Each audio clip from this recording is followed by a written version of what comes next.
Salut à tous. Aujourd'hui, on va parler d'un sujet très important pour la communauté musulmane en France. À l'approche de l'Aïd al-Adha 2025, les autorités françaises ont décidé de renforcer les règles concernant l'abattage des moutons. Vous vous demandez peut-être pourquoi?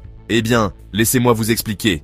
D'abord, il faut savoir que l'abattage en dehors des abattoirs agréés est strictement interdit. Cette réglementation vise à garantir la sécurité sanitaire, la protection animale et la conformité environnementale. Les contrevenants risquent jusqu'à 6 mois de prison et 15 000 € d'amende. Oui, vous avez bien entendu, 6 mois de prison et 15 000 € d'amende. Dans les départements du Nord et du Pas-de-Calais, par exemple, aucune installation temporaire d'abattoir ne sera permise cette année.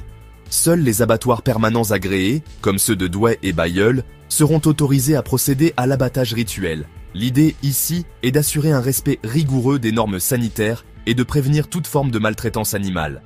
Les autorités mèneront des opérations de contrôle jusqu'au 11 juin. Ces contrôles porteront sur le transport des animaux vivants, leur identification et la conformité des viandes mises en vente. En cas de non-respect, les sanctions peuvent être sévères, 6 mois de prison, 15 000 € d'amende et saisie des animaux transportés ou abattus illégalement. Pourquoi ce renforcement?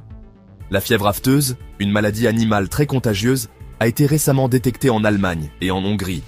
Ainsi, l'importation de moutons ou de viande en provenance de pays à risque, comme le Maroc, l'Algérie ou la Roumanie, est formellement interdite. Cette mesure vise à limiter la propagation de la maladie et à protéger la filière locale.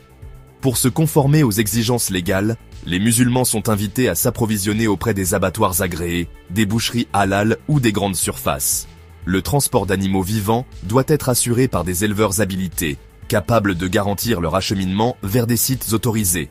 Ces dispositions permettent de concilier respect des traditions et cadre légal strict. En résumé, ces règles visent à garantir la salubrité de la viande et la protection des animaux, tout en assurant la sécurité sanitaire publique. En limitant cette activité aux seuls établissements certifiés, les autorités renforcent la traçabilité et évitent les pratiques clandestines.